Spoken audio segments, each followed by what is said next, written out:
Hi everybody, Jordan Weeks from Biological Angler Productions here. Gonna give you a little outline on how I built a self-contained, basically portable Panoptics setup so that I could take my Garmin Panoptics, in whatever boat I wanted to. I'll kind of go through some of the basic stuff. I'm not going to go in depth on wiring or anything like that. That's in the manual. You should be able to figure that out. But I'm going to give you some hints on a great box to grab. And kind of what I like to do as far as setting it up. So obviously you have your Panoptics transducer right here. I bought a pole with a clamp on it it can rotate down, kind of clamp to the edge of the boat and rotate down. I bought that from fishfindermounts.com. It's a special Garmin Panoptics aluminum pole that they build. This one is 32 inches long. I think they have a 48 incher as well for some of the deeper hulled boats. It has a round knob on the bottom that fits perfectly onto the mount here. I did create my own perspective mount. As you can see here, there's a couple of videos on how to make your own. This is just a piece of aluminum flat stock that I bent and drilled holes in. Fastened it on that way. I may go into a little bit more depth on how to make that in a different video. This one I'm going to stick to my portable box. So that's the transducer that you need. It's connected by this long cable to your Garmin module, I guess they call it. This is where all the magic happens on this. So all I did is I take it and I mounted it to a piece of plastic board. This is PVC board I got at my local hardware store. I just mounted it to that board because I wanted it to be attached to something that I could handle instead of just grabbing this all the time. It does come with your 3 ports. There's a power port, a network or NEMA 2000 or NEMA 2000 network port, and then the actual transducer port. On this side over here you will see a negative wire that goes onto this little screw here. That's vital. You need to connect that to your negative power source. So I had this and I said to myself, I want to be able to take it in multiple boats. I wanted to set it up in my jet boat here that I run in rivers. I also wanted to take it on my father's Ranger or even in a buddy's boat to go fishing with him. And just because this Panoptics technology is so powerful. So I got to thinking and I said, well, what do I need to do this? After I got all this stuff, I kind of looked at the sizes, did some measurements, and I went on to Amazon and I got a Plano 1612. It's like a dry box. You'll see it right here. It comes with a tray that's inside. It also comes with this handy little, top tray that I didn't really plan on when I bought it, but it turns out it works really, really well. So what I did to this is I measured the inside dimensions of this box before I bought it, so I knew it would fit my module. And then when I got the box, opened it up, took the tray out, and I started looking at how things were going to be placed in there. So obviously you need to have a module in there, so I placed my module in along the side. The module it is waterproof, however it can't be submerged for a long period of time, at least that's what I heard from Garmin. So this box will be sufficient to keep it basically not submersed. I grabbed a drill hole saw, like so. I think that's about 1 inch. And I started drilling holes just to create some air holes. You can see them in here. There's a bunch of holes along the side which correspond to where my module is going to be sitting. That's just to let it breathe a little bit. I don't want to get it sealed up so much in here that it overheated inside. Again, keeping in mind that I wanted to move it from boat to boat. So after I did that, I thought, okay, well, I want the wires to be able to come out. So I drilled holes in the side of the compartment here, and also in through the bottom. That corresponded to where the ports were on the module. So you just drill your holes wherever the ports are. This one on this far side, I guess it's your right, is longer because that's where my power cable is going to go, and it makes it easier to open this box when that's open. Originally I just had holes drilled, but after trial and error I realized having that all open is a lot easier when powering the unit. So you have your module in there.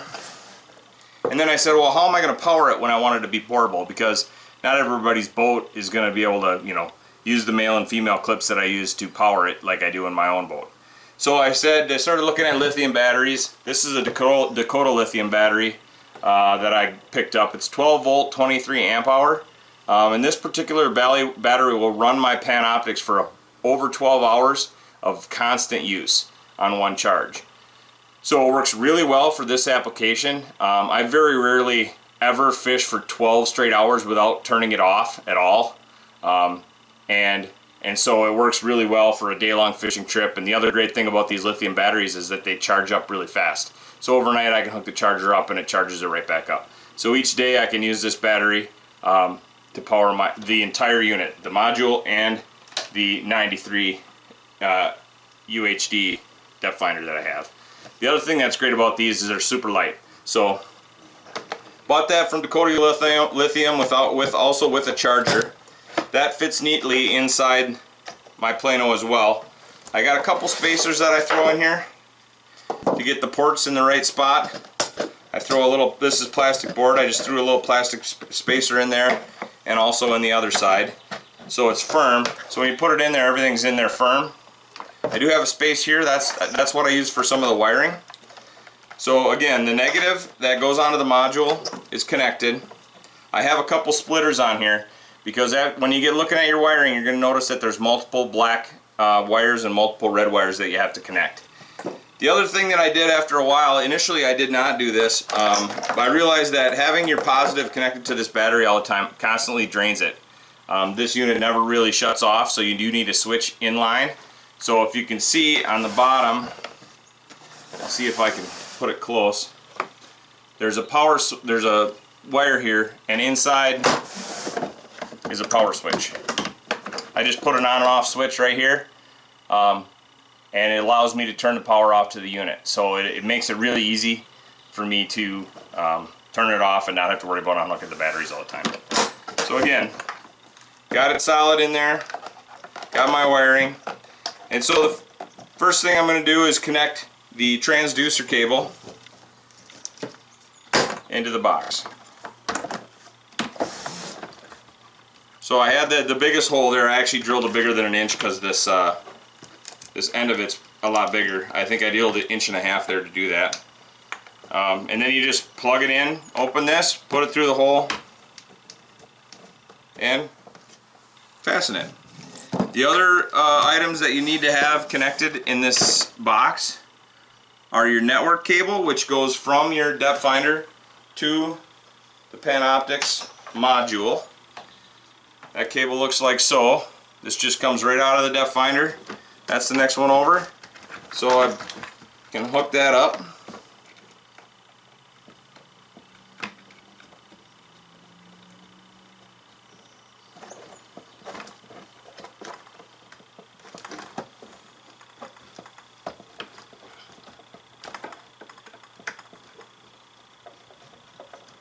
There, I just got to get both of those hooked up properly.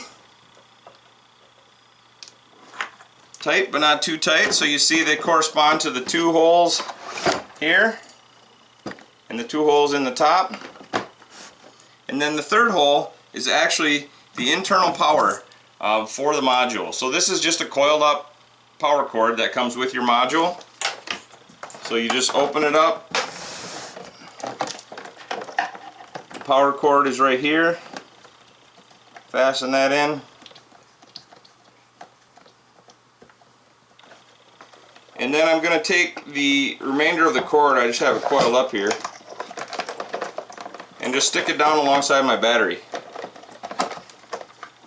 So that cord slides in the slot that's here, and then all your other cords are inside. So if you want to open it up and look at things, you can feed this through, open it up, and you're looking at, hopefully you can see that, I'm not sure if you will, it's a little bit dark in here.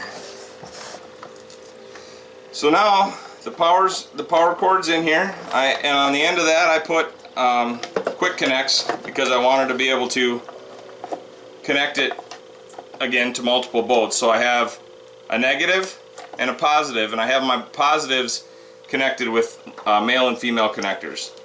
So what I'm going to do is I'm going to connect all my male and female connectors, black to black, red to red, and get them all hooked up together.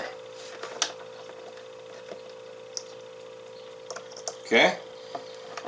You will see I do have the double fuses in here. I'm kind of a, I don't know, I'm stickler with fuses. I'd rather have a fuse blow and have to look through 2 fuses than have a fuse blow and have my unit be damaged. So the Garmin comes with a 7.5 amp fuse, and I put another 5 amp fuse in line that's just a little bit lighter. So I haven't had any trouble blowing that 5 amp yet, so we should be good.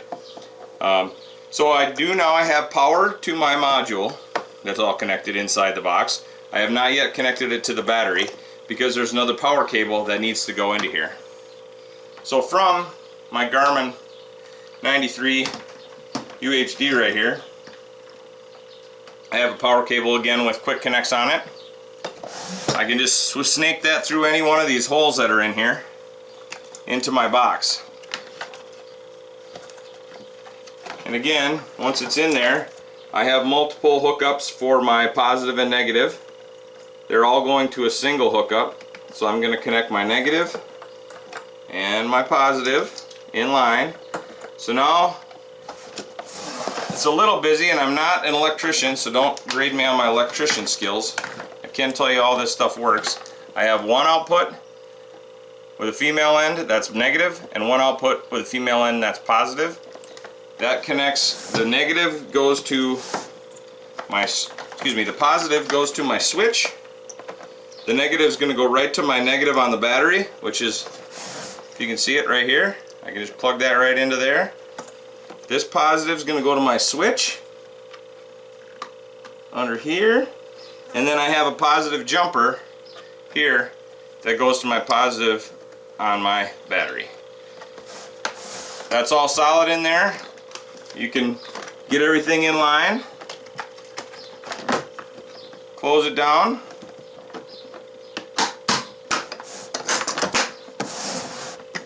and there you have it. All your wires, they're not kinked too bad. They're not kinked at all, actually. They're just bent a little bit. They're all inside that. You can pick it up and carry it. When I want to run it, I turn the switch to on.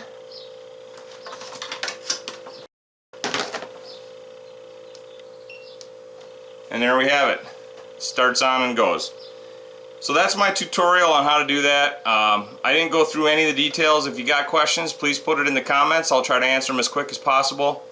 The system works really good for me. And like I said, I'm not an electrician or anything like that. I just followed the wiring diagram in the directions, and it works great. So check it out. Please like and subscribe, and look back for some more helpful hints on some of this Garmin stuff.